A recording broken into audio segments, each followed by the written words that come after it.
Hello students, how are you all? I welcome you to commerce classes. तो हम जो cold desert के जो सीरीज़ पढ़ रहे हैं उसमें आज लास्ट डेजर्ट एक तिब्बत के बारे में पढ़ेंगे। तो तिब्बत भी एक प्लेटू के आकार का यानी टेबल लाइक स्ट्रक्चर एक प्लेटू है और ये कोल्ड डेजर्ट है। ठीक है, तो सबसे पहले इसकी लोकेशन जान लेंगे। लोकेशन में आप जानते हैं चाइना और इंडिया के बीच में ये जो रीजन है बड़ा सा, इसको तिब्बत कहते हैं। आज की डेट में ये चाइना का इस पर कंट्रोल है, लेकिन कभी ये एक ऑटोनोमस रीजन भी यानी कि स्वायत्त अपना एक देश या रीजन हम कहें था, लेकिन आज की डेट में चाइना का इस पर कंट्रोल है। तो ये अपने ब्यूटीफुल लैंडस्केप्स के लिए, रिच कल्चरल हेरिटेज के लिए और ब्यूटीफुल माउंटेन्स के लिए, सीनरीज के लिए ये पूरा एरिया जो है, रीजन जो है, बहुत ही फेमस है। नाउ यहाँ पे मैंने आपको बताया माउंटेन्स ही माउंटेन्स आपको मिलेंगे। तो यहाँ पर 1000 से भी ज़्यादा माउंटेन रेंजेस है और दुनिया की कुछ सबसे ऊंची चोटियाँ जो है यानी हाईएस्ट पीक है वो भी यहाँ पे बहुत सारे हैं, जिसमें से एक आपको मालूम है दुनिया की सबसे ऊंची चोटी माउंट एवरेस्ट यहीं पर है। माउंट एवरेस्ट को चोमोलुंगमा भी यहाँ कहा जाता है। ठीक है, तो इसकी हाइट माउंट एवरेस्ट की आपको पता होनी चाहिए, 8848 मीटर है। ठीक है, बात कर लेते हैं कुछ और इसके डिटेल्स की। तो देखिए, जैसा कि मैंने आपको बताया कि ये जो प्लेटू है यानी कि ये जो पठार है ये बहुत सी लेवल से ऊंचा है। ठीक है, और ये टेबल लाइक स्ट्रक्चर होने की वजह से इसको रूफ ऑफ द वर्ल्ड कहा जाता है, यानी दुनिया की छत कहा जाता है। और इसकी हाइट कितनी है, अगर सी लेवल से देखा जाए इस प्लेटू की हाइट कितनी है, तो 5000 मीटर है।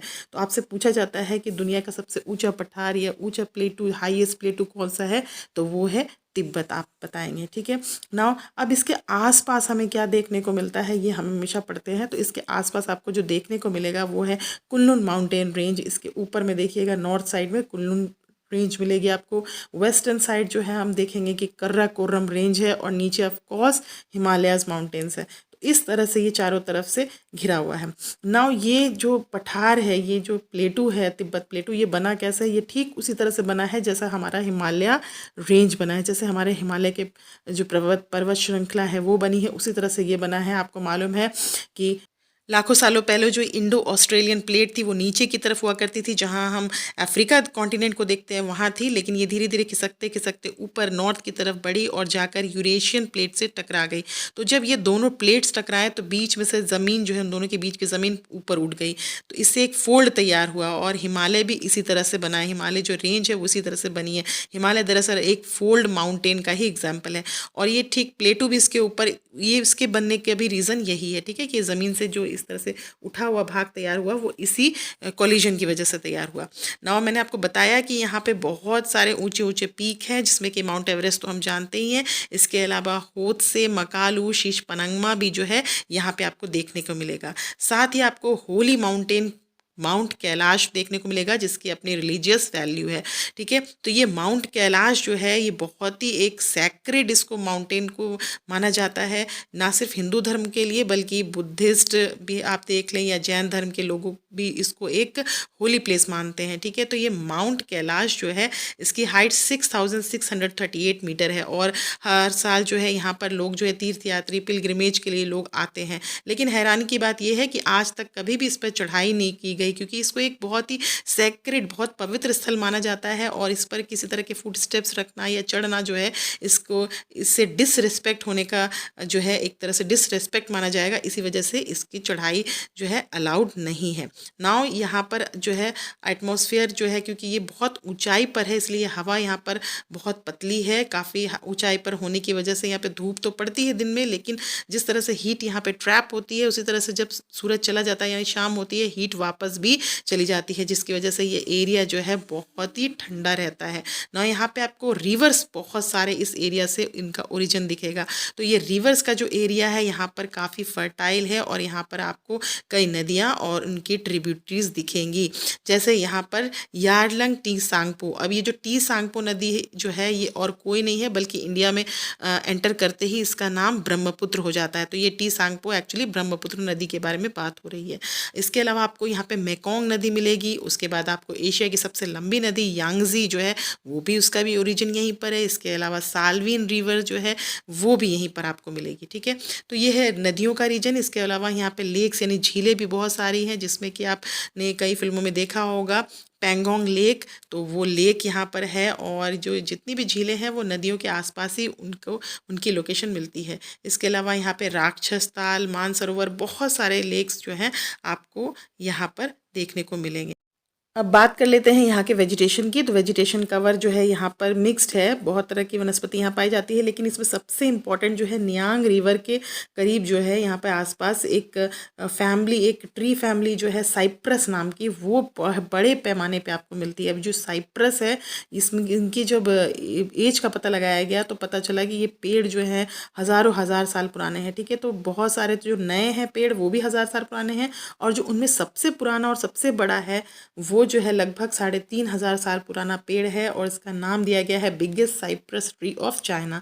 इसकी हाइट है 57 मीटर और डायमीटर है 5.8 मीटर, यानी 10 से 12 लोग भी हाथ पकड़ के खड़े हो जाएंगे तो इसको कवर नहीं कर पाएंगे। ठीक है, और इस पेड़ को जो है इसका नाम जो है गिनीज वर्ल्ड रिकॉर्ड में भी दर्ज है। तो आप जो ये पेड़ देख रहे हैं ये उसी biggest cypress tree of China की है। ठीक है, नाउ यहाँ पे बात करते हैं वाइल्ड लाइफ की। तो वाइल्ड लाइफ में बहुत सारी चीज़ें यहाँ पे, याक ऑफकोर्स यहाँ पे याक मिलेगा ही, golden monkey, snow leopard, Tibetan antelope, सब कुछ मिलेगा। लेकिन यहाँ पर जो सबसे इम्पॉर्टेंट है वो तिब्बतन एंटीलोप है, जिसको यहाँ पे चीरू के नाम से जाना जाता है। बात कर लेते हैं यहाँ पे, क्योंकि टेक्नोलॉजिकल एडवांसमेंट आजकल हर जगह दुनिया के कोने कोने में पहुँच चुका है, तो बहुत सारा अर्बनाइजेशन हो चुका है, काफ़ी तरक्की हो चुकी है इस एरिया की भी। लेकिन अभी भी 40% पीपल जो है यहाँ पे, जो लोकल कम्युनिटीज़ है वो एक नोमैडिक यानी कि बंजारों की तरह हैं। नाउ यहाँ पे अब इसकी कैपिटल की बात कर लेते हैं। तो इसकी कैपिटल, तिब्बत की कैपिटल लासा है, लवासा बोलिए, लासा बोलिए, जिसको प्लेस ऑफ गॉड इसका मतलब है। ठीक है, तो ये जो लवासा शहर है ये बहुत ही ऊंचाई पे बसा हुआ एक शहर है। दुनिया में जो भी बहुत ही ऊंचाई पे बसे हुए शहर हैं उनमें लवासा भी एक है। ठीक है, इसीलिए आपको यहाँ पर जो है हाईएस्ट जो है टॉलेस्ट, एक तरह से टॉलेस्ट रेल रोड भी आपको यहीं पे देखने को मिलेगी। तो ये ना सिर्फ एडमिनिस्ट्रेटिव पर्पज से बल्कि रिलीजियसली भी बहुत इंपॉर्टेंट है, क्योंकि एक बुद्धिस्ट सेंटर है और ये एक टाइम पर जो है दलाई लामा का एक एडमिनिस्ट्रेटिव ऑफिस या घर कहें वो है।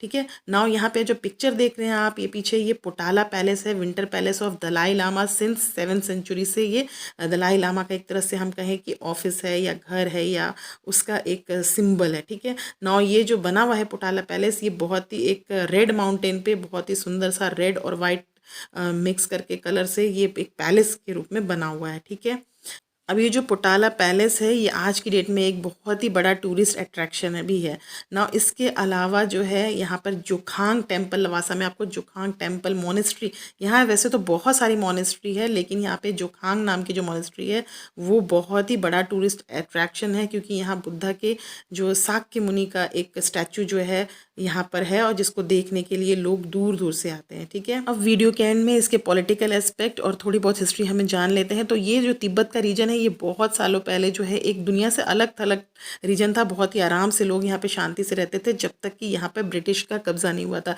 तो जिस तरह से अंग्रेज़ों ने हमें गुलाम बनाया था उस तरह से इस रीजन पर भी ब्रिटिश का कब्जा था, और उस टाइम पे जो दलाई लामा थे वो मंगोलिया चले गए थे।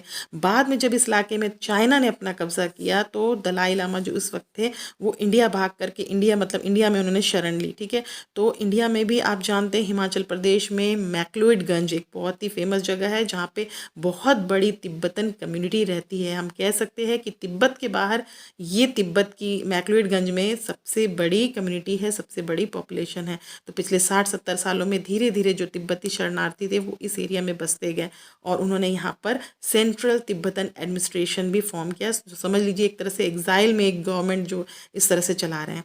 तो अभी हाल ही फिलहाल हिमाचल प्रदेश में जो इलेक्शंस हुए थे उसमें भी तिब्बती कम्युनिटी ने पार्टिसिपेट किया था और नई सरकार को जो ये सेंट्रल तिब्बतन एडमिनिस्ट्रेशन है इनकी तरफ से कॉन्ग्रेचुलेट भी किया गया था। तो आई होप तिब्बत के बारे में आपको एनफ इन्फॉर्मेशन मिल गई होगी। आपको ये वीडियो कैसा लगा आप हमें कमेंट करके बताइए और चैनल को प्लीज़ सब्सक्राइब कीजिए। Thank you and have a nice day.